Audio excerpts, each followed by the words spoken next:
इससे बड़ा क्या अपमान करेगी हमारी जब बेटियां सुरक्षित नहीं है, इनके मेडल सुरक्षित नहीं है। ये देखिए रास्ता सिर्फ खाली एक ही आदमी आ और जा सकता है। फिलहाल इस वक्त आगे का रास्ता बिल्कुल बंद है और आगे के गेट में दिखाना चाहूँ तो गेट बिल्कुल बंद करा के गेटों के ऊपर ताला फिलहाल इस वक्त। तो बहुत ज्यादा मात्रा में यहाँ कल शाम को ट्रैक्टर और ट्राली लेकर किसान आए हुए थे और हिसार की मिनी सेक्रेटरीट के आगे कल शाम से ही पक्का मोर्चा लगा रखा है किसानों ने। आखिर क्या वजह है? नमस्कार, आपका स्वागत है खास मुद्दे की खास पड़ताल के साथ। मैं सुशील सियाग। फिलहाल आप हमारे साथ हिसार से लाइव जुड़ गए हो। हिसार के लघु सचिवालय जो मिनी सेक्रेटरीट है उसके बाहर मैं खड़ा हूँ और आपने दिखने लग रहा होगा भाई सेम वो दृश्य दिखा है जो आपने आज से 2-2.5 साल पहले किसान आंदोलन के अंदर दिखा था।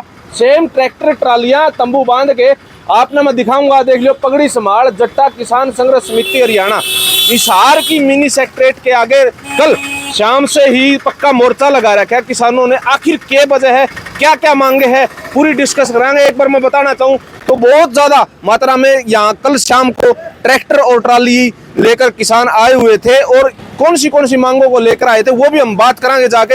आज की बात करा तो मात्र 50-60 ट्रैक्टर और ट्राली जो तंबू जिनके अंदर रहा गया, खाना पीना यहीं बनाया गया, बहुत सारे लोगों को यहाँ पर खाना भी खिलाया गया जैसे सूचना दी गई है। फिलहाल मैं हिसार लघु सचिवालय से आपके साथ लाइव जुड़ रहा हूँ और 2 गेट इसके बिल्कुल बंद कर रखे पूरी तरह से और पक्का मोर्चा लगा दिया है, टेंट लगा रखा है यहाँ पर किसानों ने। आखिर ऐसी कौन सी मांगों को लेकर ये फिलहाल हिसार के लघु सचिवालय जो गेट के आगे जो पक्का मोर्चा लगा रखा है वो इनसे डिस्कस करांगे। एक बार मैं दिखाना चाहूंगा ट्रैक्टर बहुत ज्यादा मात्रा में यहाँ पर फिलहाल 50 से 60 ट्रैक्टर और ट्रालियां मौजूद है। दोनों साइड से दिखा दो एक बार। पूरे तिरपाल बांध के ट्राली फिलहाल यहाँ पर ले रखी है जिसमें रात बसेरा काटा गया, यहाँ पर खाना बनाया गया और कई लोगों को यहाँ पर बहुत सारे लोगों को खाना भी खिलाया गया। सेम वही प्रोसीजर किसान आंदोलन के अंदर जैसे लंगर लगाए गए थे उसी तरह से यहाँ पर लंगर, चाय पानी की व्यवस्था और खाना पीना तमाम तरह की जो चीजें होती है आंदोलन के अंदर आपने देखी थी, सेम वो चीजें हैं। ये देखिए रास्ता सिर्फ खाली एक ही आदमी आ और जा सकता है। फिलहाल इस वक्त आगे का रास्ता बिल्कुल बंद है और आगे के गेट में दिखाना चाहूँ तो गेट बिल्कुल बंद करा के गेटों के ऊपर ताला फिलहाल इस वक्त। ये देखिए ट्रैक्टर और ट्रॉली के ऊपर किसान बैठे हुए हैं। फिलहाल इस वक्त हिसार के जो मिनी सेक्रेटरीट है उससे आप सीधे लाइव जुड़ रहे हो हमारे साथ में। लगातार शेयर जरूर कर दे रहे एक बार जितने भी साथी देखने लग रहे। फिलहाल ये देखिए पूरे बैनर के साथ पक्का मोर्चा लगा रखा है यहाँ पर। ये देखिए जितने भी किसान साथी जो ताशे भी खेलने लग रहे हैं और पक्का मोर्चा बिल्कुल लगा रखा है। हिसार के जो पगड़ी समाल जट्टा कमेटी है वो भी और भी तमाम खापों के लोग पूरे हरियाणा से समर्थन मिलने लग रहा है। इनसे डिस्कस करांगे। फिलहाल हमारे साथ में कुलदीप मौजूद है जो पगड़ी समाल जट्टा से। राम राम। राम राम जी। जो ये 2 दिन से पक्का मोर्चा लगा दिया हिसार की जो मिनी सेक्रेटरीट है, दोनों गेट बंद है फिलहाल। आखिर कौन सी मांगे है, क्या नौबत आई, कौन सी वजह रही? आपने पहले अल्टीमेटम क्यों नहीं दिया, कोई ज्ञापन क्यों नहीं दिया और सरकार को क्यों नहीं चेताया? एकदम अचानक से कैसे हमला कर दिया? एकदम अचानक से हमला नहीं है। 3 महीने हो गए हमें बारी बारी एक महीना करते 90 दिन दे चुके हैं इनको। 3 महीने से इनको ज्ञापन सौंप रहे हैं और 11 तारीख को हमने इनको ज्ञापन सौंपा था। बहुत बड़े किसान संगठन आया था, हमारा पूरा संगठन जितना था उस टाइम डीसी साहब हम यहाँ पे ज्ञापन सौंप के गए थे। उसमें हमारी 4 ही मांगे मेन थी जो आज भी वही मांगे थी और उस दिन भी थी। डिटेल से बता रहा हूँ। 4 मांगे थी, उसमें एक तो थी सरसों की खरीद इमीडिएटली स्टार्ट करने के लिए, क्योंकि सरसों ये कहते हैं एक तरफ तो एक दाना खरीद देंगे और उसमें ऐड था किसानों के टोकन थे। मेरी फसल मेरा ब्यूरो में जो ऐड होती है वो कटे हुए थे पर फिर भी सरसों की खरीद बंद कर दी। इन्होंने कहा था जी हमारा तो कोटा पूरा हो गया, अब हम कैसे खरीदे। तो एक तो वो स्टार्ट की जाए। दूसरा था 2022 का जो बीमा बना पड़ा है किसानों के, जो ऑनलाइन चेक करते हैं। तो जैसे मैं सदलपुर गांव से हूँ, बीडीसी मेंबर भी हूँ मौके का, तो मेरे 22,000 कुछ बना है हुआ है 1 किले का सदलपुर गांव का।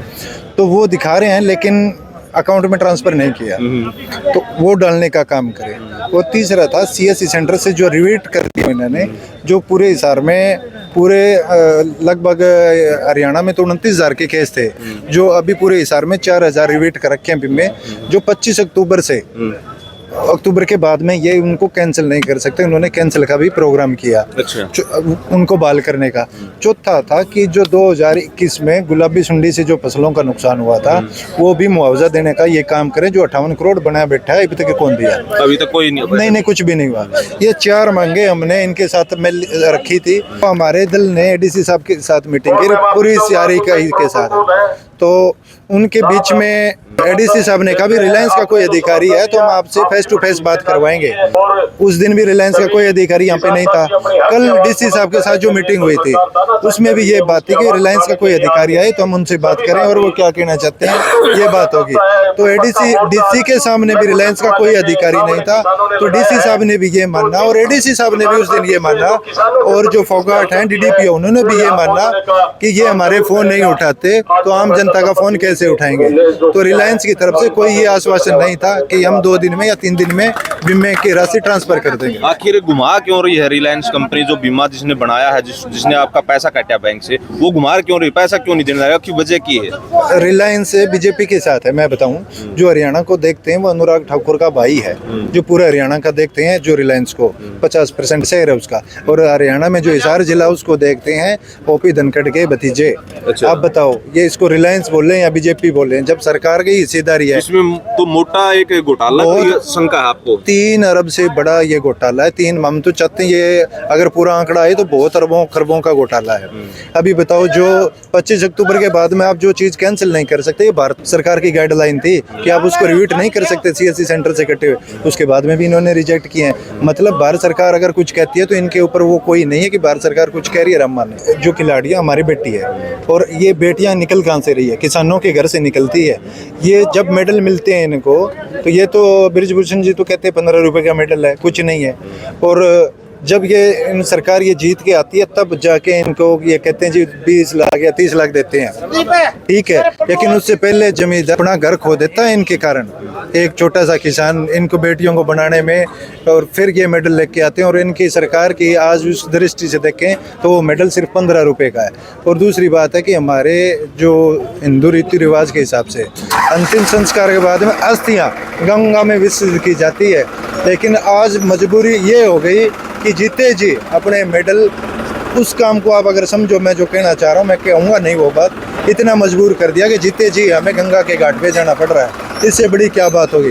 अगर आम आदमी कोई तिरंगे का अपमान कर दे, तो तिरंगा देखा था रोड पे पड़ा, उस पे पैर थे, इससे बड़ा क्या अपमान करेगी हमारी जब बेटियां सुरक्षित नहीं है, इनके मेडल सुरक्षित नहीं है, तिरंगा झंडा सुरक्षित नहीं है, जो इस देश का पेट भरता है वो भी आज सड़क पे बैठा, वो सुरक्षित नहीं है। कहाँ तक ये सरकार सुरक्षित है, ये हमें बताने का काम कर सकती है। जी, यहाँ पर आप आए हो, पक्का मोर्चा लगा दिया डीसी साहब, क्योंकि डिस्ट्रिक्ट हिसार में बैठे हो आप, डीसी से भी कोई मुलाकात, कोई बैठक, कोई मीटिंग हुई होगी, तो क्या आश्वासन दिया, कितने दिनों तक आपका धरना चला, क्या अनिश्चितकालीन है या 1-2 दिन में उठने वाला है? अनिश्चितकालीन है। मैं जिस गांव से हूँ, सदलपुर गांव से 10 ट्रैक्टर लेके आया हूँ मैं पूरे बंदोबस्त के साथ। 6-6 महीने में रुकना पड़ जाए, पूरा सामान हमारे पास है। और जहाँ पे मैं आदमपुर हल्का है, पूरी की पूरी ये कह के हमें भेजा कि जब तक आप ये अपना काम पूरा करके नहीं आते, एक एक किसान के अकाउंट में ट्रांसफर नहीं होगा पैसा, तब तक ये धरना भी यहीं रहेगा, हम भी रहेंगे। और पीछे से हमें जो हमारे मतलब बड़े बुजुर्ग या किसान साथी है बैकअप देते रहेंगे हर चीज़ की, जो भी हमें ज़रूरत पड़ेगी। कल परसों न्यूज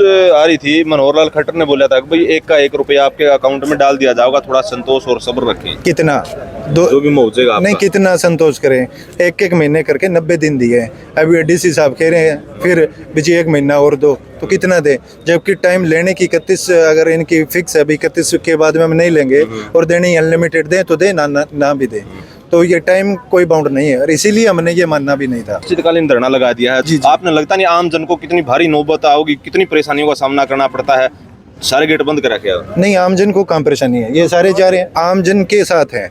और डीसी साहब को भी हमने बोला था, जो भी आ रहे हैं वो हमारे साथी है, ना तो किसी के हमने कोई रोड जाम किया। ये संगठन मैं बताता हूँ, ये संगठन प्रशासन के साथ मिलके चलता है, चाहे पुलिस बल हो, चाहे डीसी साहब हो, या कोई और किसान संगठन हो, जो भी हो। तो हम मुद्दों की लड़ाई है, न कि रोड की लड़ाई है। ये रास्ता ये खोल दिया, एसपी साहब ने हमें बोला था कि भी आप मेरी रिक्वेस्ट से और आपकी मांगे, एसपी साहब भी जो उनका महकमा नहीं है तो भी वो भी कह रहे हैं कि आपकी मांगे जायज है, आप जो बैठे हो वो भी जायज बैठे हो, तो कृपया करके ये एक रास्ता हमें दे दो। हमने रास्ता दे रखा, आम जन को परेशानी होने का मतलब ही नहीं है। यानी कि वीआईपी गाड़ियों के लिए तो गेट खुला है कि वो भी बंद कर रखा है पीछे? नहीं, वीआईपी से हमें कोई मतलब नहीं है, लेकिन रास्ता किसी के लिए बंद नहीं है।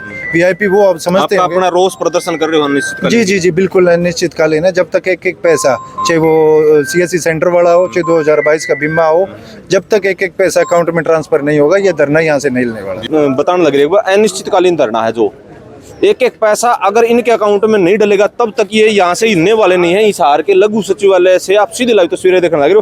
कल ये ट्रैक्टर और ट्रालियां लेके आए थे, सेम वही दृश्य दिखा जो आपने किसान आंदोलन के अंदर जो ट्रैक्टर और ट्रालियां जो लेके आए थे। किसी ने नहीं सोचा हुआ एक दिन के लिए 2 दिन के लिए गए थे, उनसे पूछा गया था बार बार कितने दिनों में वापस आओगे, बोले वापस आने का नहीं पता, जावांगे जरूर।